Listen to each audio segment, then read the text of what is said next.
Hello friends, स्वागत है आपका आपके अपने चैनल एचएससी स्टडी गाइड में। आज इस वीडियो में हम बात करने वाले हैं कि जब भी आप एचएससी इंटरव्यू के लिए जाते हो तो आपको स्कैफोल्डिंग के बारे में कौन से क्वेश्चन पूछे जा सकते हैं और उसका आपने कैसे आंसर देना चाहिए। तो चलिए शुरू करते हैं। तो सबसे पहले देखते हैं कि स्कैफोल्डिंग की डेफिनेशंस क्या है। स्कैफोल्डिंग एक टेम्पररी स्ट्रक्चर है जिसकी वजह से आपको एक्सेस प्रोवाइड किया जाता है, जिसकी वजह से आपको वर्क प्लेटफॉर्म दिया जाता है आदमी को काम करने के लिए। या फिर स्कैफोल्डिंग का जो यूज़ है वो सपोर्ट के तौर पर भी किया जाता है, जैसे कि मटेरियल सपोर्ट के लिए उसका यूज़ किया जाता है, प्लांट और इक्विपमेंट के लिए भी सपोर्ट का इस्तेमाल किया जाता है। तो आइए देखते हैं कि स्कैफोल्डिंग के कंपोनेंट्स क्या है, यानी कि स्कैफोल्डिंग के पार्ट्स क्या है। तो सबसे पहले आता है बेस प्लेट, फिर आता है सोल प्लेट, फिर है उसका स्टैंडर्ड, फिर है लेजर्स, फिर है ट्रांसोम्स, फिर है ब्रेसिंग्स, फिर है कपलर्स, फिर उसमें आता है working platform, toe board, guard rail, mid rail, top rail, ladder, scaffold plank, false upright, self closing drop bar etcetera. चलिए अब हम बात करते हैं कि ब्रेसिंग के कितने टाइप्स होते हैं। तो ब्रेसिंग के टोटल 4 टाइप होते हैं। उसमें सबसे पहला आता है क्रॉस ब्रेसिंग, फिर सेकंड आता है क्नी ब्रेसिंग, फिर थर्ड में आता है स्वे ब्रेसिंग और फोर्थ में आता है प्लेन ब्रेसिंग। चलिए अब देखते हैं कि सेफ्टी नेट कितने प्रकार के होते हैं। तो सेफ्टी नेट टोटल 2 प्रकार की होती है, जिसमें पहली सेफ्टी नेट मैन को अरेस्ट करने के लिए बनाई जाती है और दूसरी जो सेफ्टी नेट है वो मटेरियल को अरेस्ट करने के लिए बनाई जाती है। तो सबसे पहले जानते हैं कि मैन के लिए जो सेफ्टी नेट प्रोवाइड की जाती है उसका जो होल का डाया होता है वो 100 mm होता है और उसका जो रोप होता है वो 8 mm का होता है। और जो मटेरियल अरेस्ट करने के लिए सेफ्टी नेट का इस्तेमाल करते हैं उस सेफ्टी नेट का होल का जो डाया होता है वो 25 mm होता है और जो आउटलाइन रोप होता है वो 12 mm का होता है। क्या आपको पता है कि जो गिन व्हील होती है उसका प्लेटफॉर्म से कितना डिस्टेंस होता है? तो उसका आंसर है 750 mm। क्या आपको पता है कि जब भी आप स्कैफोल्डिंग बनाते हो उस वक्त जो 2 प्लैंक होती है उन दोनों के बीच में कितनी गैप होना चाहिए? तो उसका आंसर है 50 mm। चलिए अब नेक्स्ट क्वेश्चन देखते हैं। क्या आपको पता है कि टो बोर्ड का साइज क्या होता है? तो उसका आंसर है 150 mm। क्या आपको पता है कि जो सोल प्लेट होता है उसका साइज क्या होता है? तो सोल प्लेट का साइज होता है 300 बाय 300 बाय 6 mm। क्या आपको पता है कि बेस प्लेट का साइज क्या होता है? तो बेस प्लेट का साइज होता है 150 by 150 by 6 mm। Types of scaffolding: independent scaffolding, bird cage scaffolding, cantilever scaffolding, hanging scaffolding जिसे सस्पेंडेड स्कैफोल्डिंग भी कहते हैं, mobile tower scaffolding, patented scaffolding, trestle scaffolding. Coupling होता क्या है? स्कैफोल्डिंग में सबसे इंपॉर्टेंट इक्विपमेंट जो है वो कपलिंग होता है। कपलिंग का जो इस्तेमाल है वो एक पाइप से दूसरे पाइप को कनेक्ट करने के लिए या फिर स्ट्रक्चर को कनेक्ट करने के लिए किया जाता है। चलिए अब जानते हैं कि टाइप्स ऑफ कपलिंग यानी कि क्लैम्प्स कितने होते हैं। तो सबसे पहला है सिंगल कपलर यानी कि पुट लॉक कपलर, फिर उसके बाद है प्लैंक कपलर जिसे जाली क्लैम्प भी कहा जाता है और साथ ही साथ उसको BRC भी कहा जाता है। BRC यानी कि बोर्ड रिटेंशन कपलर। फिर उसके बाद है डबल कपलर जिसे राइट एंगल कपलर भी कहा जाता है, यानी कि जिसे फिक्स क्लैम्प भी कहते हैं। फिर उसके बाद है स्विवेल कपलर यानी कि जिसे चालू क्लैम्प भी कहते हैं। फिर उसके बाद है ग्रेडर कपलर जिसे बीम क्लैम्प भी कहा जाता है। फिर उसके बाद है लैडर कपलर। फिर उसके बाद स्लीव कपलर जिसे हम बॉक्स क्लैम्प भी कहते हैं। और फिर उसके बाद आता है जॉइंट पिन। चलिए देखते हैं कि स्कैफोल्डिंग एक्टिविटी के वक्त हमें कौन से हजार्ड का सामना करना पड़ता है और उसमें क्या हजार्ड होते हैं। तो सबसे पहले है फॉल्स फ्रॉम एलिवेशन, एलिवेशन से गिरने का खतरा, स्ट्रक बाय इलेक्ट्रोक्यूशंस। थर्ड है स्कैफोल्ड कोलैप्स, पूरी की पूरी स्कैफोल्ड जो है वो कोलैप्स हो सकती है। बैड प्लैंकिंग यानी कि जो प्लैंक्स है अगर आपने बराबर अगर नहीं रखे हैं तो भी वो एक हजार्ड है। फिर है फॉलिंग ऑफ मटेरियल, कोई भी जो चीज़ है स्कैफोल्डिंग के ऊपर से नीचे गिर सकती है। फॉलिंग ऑफ टूल्स, कोई भी लूज मटेरियल या फिर टूल्स अगर आप यूज़ कर रहे हो तो वो भी टूल्स ऊपर से नीचे गिरने का खतरा है। लूज सॉइल, अगर सॉइल लूज है उसके ऊपर अगर आप स्कैफोल्ड बना रहे हो तब भी वो स्कैफोल्ड गिरने का खतरा है, यानी कि लूज सॉइल जो है वो एक हजार्ड है। एक्सकैवेशन नियर द स्कैफोल्ड, यानी कि जहाँ पर भी स्कैफोल्ड खड़ी की गई है उसके नज़दीक अगर मान लो कोई एक्सकैवेशन होता है तब उस एक्सकैवेशन से वो स्कैफोल्ड गिरने का खतरा है, यानी कि एक्सकैवेशन नियर द स्कैफोल्ड ये एक हजार्ड है। इनकॉम्पिटेंट स्कैफोल्डर, यानी कि जो स्कैफोल्डर नहीं है, जिसको उस काम के बारे में जानकारी नहीं है, उसके अलावा अगर मान लो दूसरा कोई पर्सन स्कैफोल्डिंग का काम करता है जिसके पास उसकी कॉम्पिटेंसी नहीं है, वो भी एक खतरा है, यानी कि इनकॉम्पिटेंट स्कैफोल्डर। तो चलिए देखते हैं कि स्कैफोल्डिंग के वक्त कौन से प्रिकॉशंस लेने की आपको ज़रूरत है। तो सबसे पहले देखते हैं कि प्रोटेक्शंस फ्रॉम फॉल्स, यानी कि गिरने से बचने के लिए आपको क्या करना है। तो गिरने से बचने के लिए आपको सबसे पहले गार्डरेल लगानी है। तो गार्डरेल में क्या क्या आता है, तो टू बोर्ड्स आते हैं, मिड रेल आते हैं, टॉप रेल आते हैं। इस प्रकार आपको गार्डरेल करना है ताकि कोई भी पर्सन्स को ऊपर से नीचे गिरने से आप बचा सको। और सेकंड आता है पर्सनल फॉल अरेस्ट सिस्टम, उसमें आता है एंकरेज, यानी कि आप जहाँ पर काम कर रहे हो उसका एंकरिंग पॉइंट सही होना चाहिए। जो भी आप जहाँ पर भी स्कैफोल्डिंग का काम कर रहे हो उसके लिए प्रॉपर लाइफलाइन होनी चाहिए ताकि आप अपना फुल बॉडी हार्नेस उसमें हैंग कर सको। अब देखते हैं कि स्कैफोल्डिंग सिस्टम में कौन से टैग का इस्तेमाल होता है और हर टैग का क्या मीनिंग है। तो स्कैफोल्डिंग एक्टिविटी के वक्त टोटल 3 टैग का इस्तेमाल होता है। एक है ग्रीन, दूसरा है येलो और तीसरा है रेड। ग्रीन टैग का ये मीनिंग होता है कि सेफ फॉर यूज़, यानी कि जो भी स्कैफोल्ड को ग्रीन टैग लगा हुआ है वो स्कैफोल्ड सेफ है और वो काम करने के लिए इस्तेमाल कर सकते हैं। दूसरा है येलो। येलो टैग का मीनिंग ये होता है कि उस स्कैफोल्ड में कुछ मॉडिफिकेशन करना है और उस येलो टैग में केवल स्कैफोल्डर पर्सन्स ही काम कर सकते हैं जो कॉम्पिटेंट पर्सन्स हैं। और थर्ड वन है रेड टैग। रेड टैग यानी कि कोई भी स्कैफोल्ड इरेक्शन करने से पहले हमें रेड टैग पुटअप करना पड़ता है ताकि जो भी ऑथराइज पर्सन है, कॉम्पिटेंट पर्सन है, जो भी स्कैफोल्डर है वही उसके ऊपर काम कर सके जब तक स्कैफोल्ड कंप्लीट नहीं हो जाती। उसके अलावा दूसरा कोई भी पर्सन उस स्कैफोल्ड के ऊपर काम नहीं कर सकता। चलिए अब जानते हैं कि स्कैफोल्डिंग का इंस्पेक्शन किस प्रकार किया जाता है और उसमें क्या क्या पॉइंट्स जो है वो आपको चेक करना बहुत ही ज़रूरी है। तो सबसे पहले आपको चेक करना है कि जो भी स्कैफोल्ड जहां पर बनाई है उसका ग्राउंड लेवल किस कंडीशंस का है वो आपको चेक करना है और इंश्योर करना है कि उसका जो ग्राउंड लेवल है वो सॉलिड फर्म होना चाहिए और प्रॉपरली लेवल कंडीशंस में होना चाहिए। फिर सेकंड आपको चेक करना है उसका सोल प्लेट, यानी कि इंस्पेक्शन के दौरान आपको देखना है कि उसका सोल प्लेट क्या है। सोल प्लेट का एक स्टैंडर्ड साइज आता है, वो होता है 300 बाय 300 बाय 6 mm, यानी कि उसका लेंथ जो है वो 300 mm का होता है, विड्थ जो है वो 300 mm का होता है और हाइट जो है वो 6 mm की होती है। तो ये जो है ये सोल प्लेट का स्टैंडर्ड साइज होता है, उस प्रकार आपको उसको चेक करना है। फिर आपको देखना है कि उसका जो बेस प्लेट है उसको आपको चेक करना है। उसमें भी आपको ये चेक करना है कि वो जो बेस प्लेट है वो डायरेक्ट ज़मीन पर नहीं होना चाहिए, वो सोल प्लेट के ऊपर होना चाहिए और उस बेस प्लेट का जो साइज़ है वो 150 बाय 150 बाय 6 mm का होना चाहिए, यानी कि उसकी जो लेंथ है वो 150 mm होना चाहिए, विड्थ जो है वो 150 होना चाहिए और उसकी जो हाइट है वो 6 mm होना चाहिए। फिर आपको चेक करना है कि उसका जो स्टैंडर्ड है वो अच्छी कंडीशंस में है कि नहीं है और वो जो स्टैंडर्ड्स है वो लेवल है कि नहीं है वो भी आपको चेक करना है। फिर आपको देखना है कि जो भी लेजर्स वहाँ पर लगाए गए हैं वो प्रॉपरली क्लैंप है कि नहीं है वो भी आपको देखना है। फिर आपको देखना है कि जो भी ट्रांसफॉर्म्स वहाँ पर यूज़ किए गए हैं वो जो ट्रांसफॉर्म्स है वो अच्छी कंडीशंस में है और वो प्रॉपरली जो है वो उसको टाइट किया गया है। फिर आपको देखना है कि जो भी कपलर्स वहाँ पर इस्तेमाल किए गए हैं वो कहीं पर लूज तो नहीं है, वो भी आपको देखना है और इंश्योर करना है कि वो जो सारे कपलर्स है वो टाइट किए गए हैं। फिर आपको देखना है कि जो भी प्लैंक्स वहाँ पर इंस्टॉल किए गए हैं वर्किंग प्लेटफॉर्म के लिए, यानी कि जिसे हम बोर्ड भी कहते हैं, तो वो अच्छी कंडीशंस में है और वो जो वर्किंग प्लेटफॉर्म है वो टोटली कवर किया गया है और वो जो प्लैंक्स है उनके बीच में ज़्यादा गैप नहीं होनी चाहिए ताकि उसमें से कोई भी जो टूल्स है वो नीचे गिर ना सके। फिर उसके बाद आपको इंस्पेक्ट करना है टू बोर्ड को, यानी कि उस वर्किंग प्लेटफॉर्म में टू बोर्ड अवेलेबल है क्या वो आपको इंश्योर करना है और वो जो टू बोर्ड है उसका जो हाइट है वो 6 इंच होना चाहिए, यानी कि 150 mm उसका हाइट होना चाहिए। फिर उसके बाद आपको देखना है कि जो भी गार्ड रेल्स वहाँ पर लगाए गए हैं, जो स्टैंडर्ड उसकी हाइट है वो मेंटेन की गई है। गार्ड रेल को टॉप रेल भी कहते हैं और टॉप रेल की जो हाइट है वो होती है 950 mm से लेकर 1200 mm तक। तो वो जो हाइट है वो वहाँ पर मेंटेन है कि नहीं है वो आपको चेक करना है।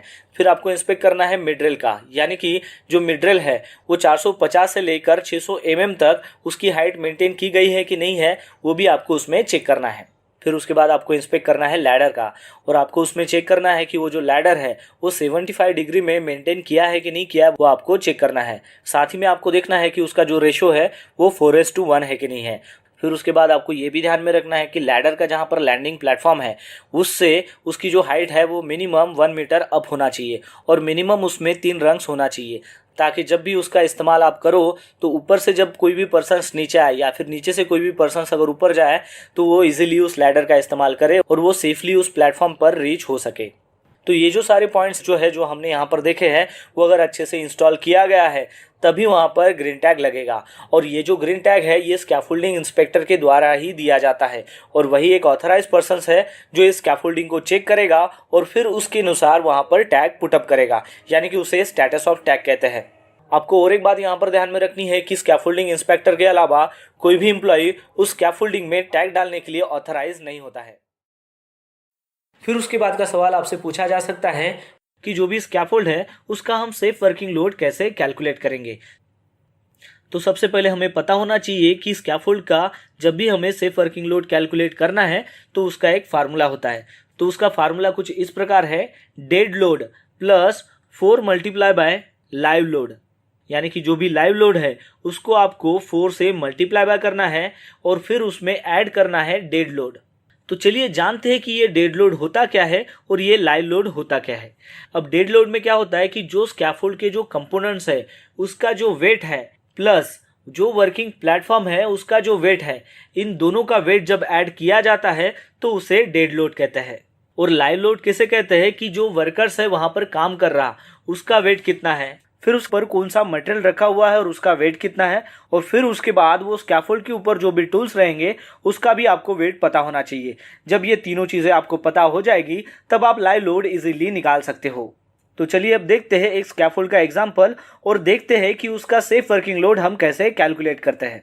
मान लीजिए कि आपके सामने ये जो स्कैफोल्ड है इसका जो डेड लोड है वो है 200 kg, यानी कि वो डेड लोड कैसे आया, तो उसमें जो स्कैफोल्ड के कंपोनेंट्स है उसका उसमें वेट हो गया और वो जो वर्किंग प्लेटफॉर्म है उसका उसमें वेट हो गया। अब ये दोनों का वेट हमने कैलकुलेट किया और वो हो गया 200 kg, यानी कि अपना डेड लोड कितना हो गया 200 kg। अब कंसीडर करते हैं कि इसका लाइव लोड कितना है।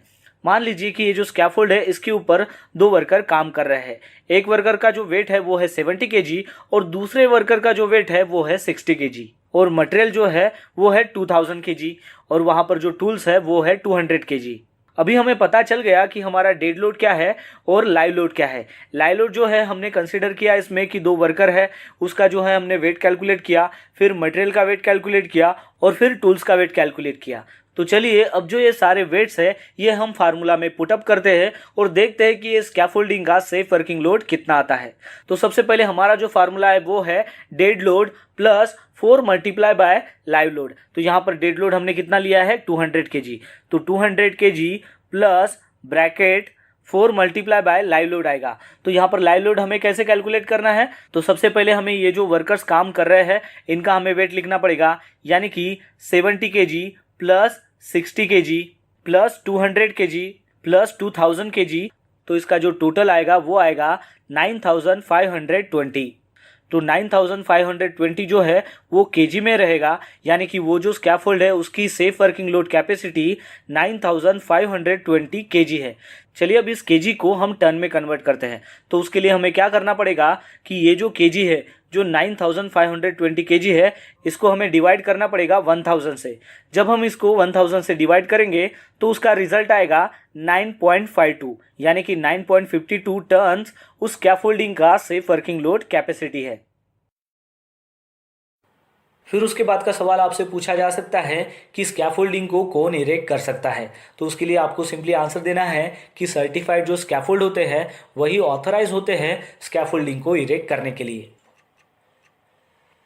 फिर उसके बाद का सवाल आपसे पूछा जा सकता है कि स्कैफोल्डिंग के जो भी कंपोनेंट्स है जिसका इस्तेमाल स्कैफोल्डिंग को इरेक्शन करने के लिए किया जाता है उसका इंस्पेक्शन कौन करता है।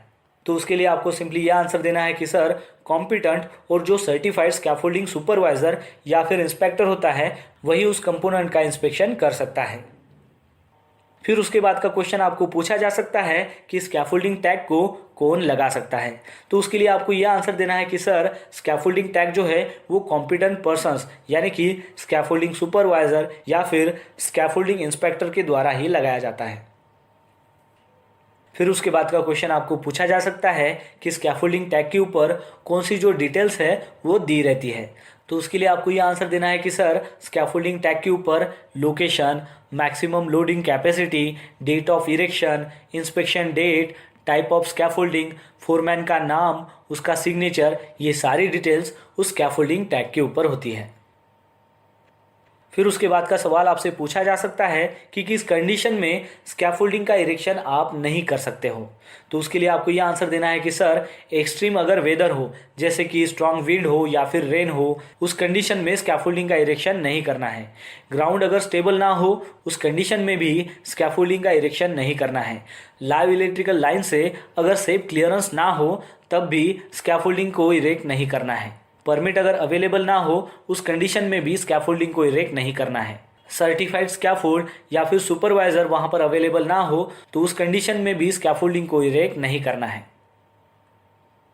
फिर उसके बाद का सवाल आपसे पूछा जा सकता है कि जो स्कैफोल्डिंग प्लेटफॉर्म होता है उसके ऊपर जो स्कैफोल्डिंग जो एडजेसेंट प्लैंक्स होती है यानी कि दो एडजेसेंट जो प्लैंक्स होती हैं उसमें मिनिमम ओवरलैपिंग कितनी होनी चाहिए। तो उसके लिए आपको यह आंसर देना है कि सर उसमें 12 इंच से कम ओवरलैपिंग नहीं होनी चाहिए। फिर उसके बाद का सवाल आपसे पूछा जा सकता है कि गार्ड रेल सिस्टम यानी कि क्या होता है।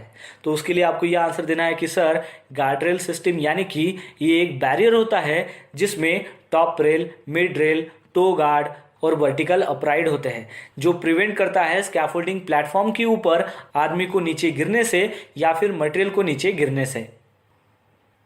फिर उसके बाद का क्वेश्चन आपसे पूछा जा सकता है कि टू बोर्ड यानी कि क्या होता है। तो उसके लिए आपको यह आंसर देना है कि सर टू बोर्ड यानी कि ऐसा बैरियर होता है जो प्लेटफॉर्म के साइड्स को सिक्योर करता है और उस प्लेटफॉर्म को वो गार्ड के जरिए सिक्योर करता है और वो जो गार्ड है वो मटेरियल फॉल होने से, टूल्स को फॉल होने से या फिर अदर जो भी ऑब्जेक्ट्स है उसको फॉल होने से बचाता है। फिर उसके बाद का सवाल आपसे पूछा जा सकता है कि टू बोर्ड की मिनिमम हाइट कितनी होनी चाहिए। तो उसके लिए सिंपली आपको यह आंसर देना है होनी चाहिए। फिर उसके बाद का सवाल आपसे पूछा जा सकता है कि प्लेटफॉर्म से टॉप रेल जो है उसकी हाइट कितनी होनी चाहिए। तो उसके लिए आपको सिंपली आंसर देना है कि सर टॉप रेल की जो हाइट है वो प्लेटफॉर्म से 38 से लेकर 45 इंचेस तक होनी चाहिए। फिर उसके बाद का सवाल आपसे पूछा जा सकता है कि स्कैफोल्ड के ऊपर जो एक्सेस के लिए लैडर प्रोवाइड की जाती है तो उसकी क्या रिक्वायरमेंट होती है। तो उसके लिए आपको यह आंसर देना है कि सर स्कैफोल्डिंग प्लेटफॉर्म जो है उसकी अगर हाइट 2 फीट से ऊपर है या फिर कम है लेकिन वहां पर पॉइंट ऑफ एक्सेस नहीं है तो उस कंडीशन में एक्सेस प्रोवाइड कराना है। और जब हम एक्सेस के लिए लैडर का इस्तेमाल करते हैं तो हमें देखना होता है कि उस लैडर में बॉटम का जो रंग है उसकी जो हाइट है वो 24 इंच के ऊपर नहीं होनी चाहिए। लैडर को जो है वो आपको करेक्ट एंगल में प्लेस करना है जैसे कि 75 डिग्री उसका जो एंगल है। लैडर को आपको दोनों साइड से टाई करना है लेकिन उसके रंग के साथ उसको टाई नहीं करना है। फिर उसके बाद आपको मेक श्योर करना है कि जो लैडर है वो 1 मीटर सेफ डिस्टेंस में एक्सटेंड होनी चाहिए लैंडिंग स्टेज से या फिर लैंडिंग प्लेटफॉर्म से। फिर उसके बाद आपको देखना है कि लैडर में कोई भी डैमेज नहीं होना चाहिए या फिर वो जो लैडर है वो पेंटेड नहीं होनी चाहिए।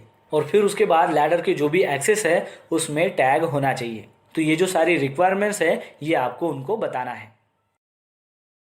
फिर उसके बाद का क्वेश्चन आपसे पूछा जा सकता है कि कौन से सर्कमस्टेंसेस में फॉल प्रोटेक्शन सिस्टम का इस्तेमाल किया जाता है। तो उसके लिए आपको यह आंसर देना है कि सर हाइट अगर 1.8 मीटर से ज़्यादा हो और वहाँ पर अगर गिरने का खतरा हो तो वहाँ पर एज अ अरेस्टर करके फॉल प्रोटेक्शन का इस्तेमाल करना चाहिए।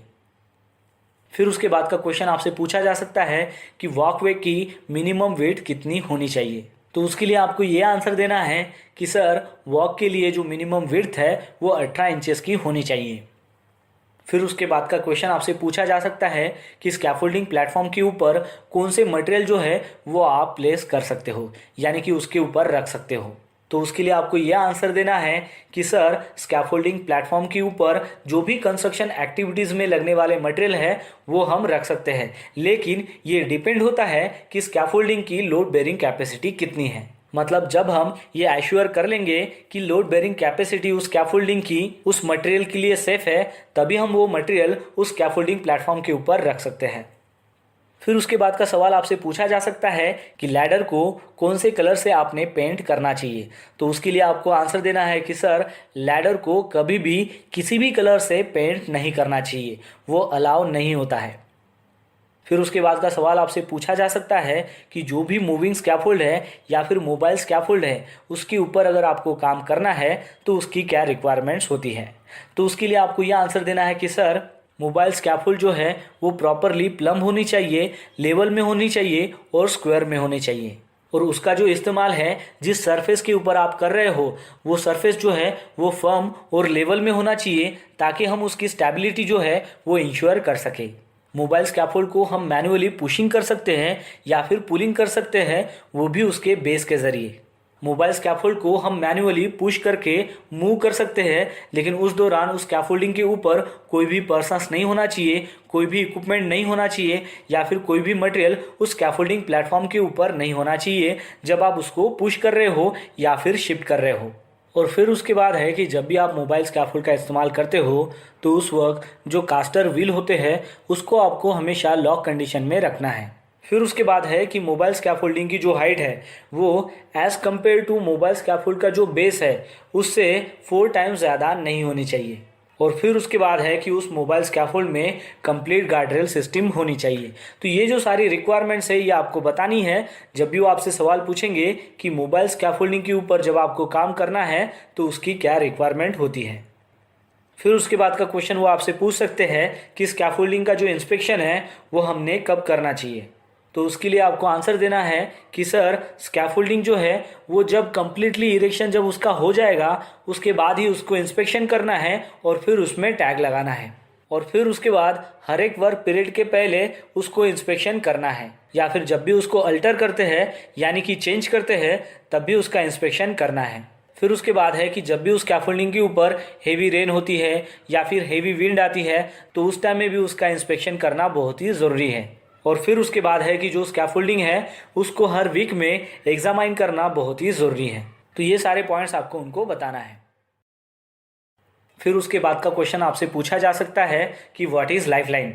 तो उसके लिए आपको सिंपल आंसर देना है कि सर लाइफलाइन एक ऐसा कंपोनेंट है कि जिसमें फ्लेक्सिबल लाइन होती है, और ये जो फ्लेक्सिबल लाइन होती है ये कनेक्ट होती है दोनों एंड से, यानी कि इसको एंकरिंग किया जाता है एक एंड में जहाँ पर ये वर्टिकली हैंग होती है और उसको कनेक्ट किया जाता है दूसरे एंकरिंग पॉइंट में, और फिर उस लाइन को हॉरिजेंटली जो है वो स्ट्रेच किया जाता है। और वो इसलिए किया जाता है ताकि जो अदर कंपोनेंट्स है जैसे कि पर्सनल फॉल अरेस्ट सिस्टम के जो भी कंपोनेंट्स है वो उसमें एंकरेज कर सके। फिर उसके बाद का क्वेश्चन आपसे पूछा जा सकता है कि लाइफलाइन का जो सेफ एंकरेज पॉइंट है वो हम कैसे कैलकुलेट कर सकते हैं। तो उसके लिए आपको यह आंसर देना है कि सर लाइफलाइन जब भी यूज़ होती है तो उसको हमेशा सेफ पॉइंट में ही फिक्स करना है, और उसका जो एंकरेज है वो कैपेबल होना चाहिए सपोर्टिंग के लिए 2300 kg पर पर्सन, यानी कि एक पर्सन का उसने लोड उठाना चाहिए 2300 kg। और वो जो लाइफलाइन है वो प्रोटेक्टेड होने चाहिए किसी भी शार्प एजेस से या फिर एब्रेशन से। सेफ एंकरेज पॉइंट में जो है वो स्ट्रक्चरल मेंबर होना चाहिए जिसका मिनिमम 4 इंच जो है वो डाया होना चाहिए, लेकिन उसके लिए आपको गार्डरेल का इस्तेमाल नहीं करना है, ना ही किसी पाइपिंग सिस्टम के जिसका स्मॉल डाया हो उसको आपको एंकरिंग करना है, या फिर जो भी इलेक्ट्रिकल कंड्यूक्ट है उसको भी आपको एंकर नहीं करना है, या फिर जो भी आउटरिगर बीम्स है या फिर काउंटर वेट है उसको भी आपको एंकर नहीं करना है। ये जो सेफ एंकरेज पॉइंट है ये हमेशा वायर रोप स्लिंग से ही बनना चाहिए जिसका डाया 10 mm होना चाहिए। हॉरिजेंटल जो लाइफ लाइन है वो हमेशा हाईएस्ट जो फ्लेक्सिबल पॉइंट होता है वहाँ पर उसको इंस्टॉल करना है, खास तौर से अपना जो शोल्डर होता है उसके ऊपर इसकी हाइट होनी चाहिए। फिर उसके बाद है कि लाइफलाइन को आपको अच्छे से मेंटेन करना है और ये इंश्योर करना है कि लाइफलाइन के दोनों जो अटैचमेंट पॉइंट्स है उसके बीच में, यानी कि हर एक 10 मीटर पर उसके सेंटर में होने वाला जो भी सैग है वो 30 सेंटीमीटर से ज़्यादा नहीं होना चाहिए। तो ये जो सारे पॉइंट्स है ये आपको बताने हैं। फिर उसके बाद आपको ये भी सवाल पूछा जा सकता है कि मोबाइल स्कैफोल्डिंग के वक्त कौन से हजार्ड्स होते हैं। तो उसमें आपको ये बताना है कि सर स्कैफोल्डिंग जो है वो कोलैप्स हो सकती है, एक्सीडेंटल मूवमेंट हो सकता है उस मोबाइल स्कैफोल्ड का, मोबाइल जो स्कैफोल्ड है वो टॉपलिंग हो सकता है, मोबाइल स्कैफोल्ड में जो भी व्हील्स लगे हैं उसको अगर मान लो अनलॉक नहीं किया और उस कंडीशंस में अगर उसको मूव कर रहे हैं तो वो भी एक हजार्ड है। फिर उसके बाद है कि उस मोबाइल स्कैफोल्ड में अगर ऊपर में स्टैंडिंग प्लेटफॉर्म में अगर पर्सन्स है और फिर अगर उस मोबाइल स्कैफोल्ड को अगर आप मूव करने की कोशिश कर रहे हो तो वो भी एक हजार्ड है। और फिर है कि मोबाइल स्कैफोल्ड जहाँ पर है उसके नज़दीक या फिर कोई भी ओवरहेड पावर लाइंस है और उसके कांटेक्ट में अगर वो स्कैफोल्ड आती है तो वो भी एक हजार्ड है।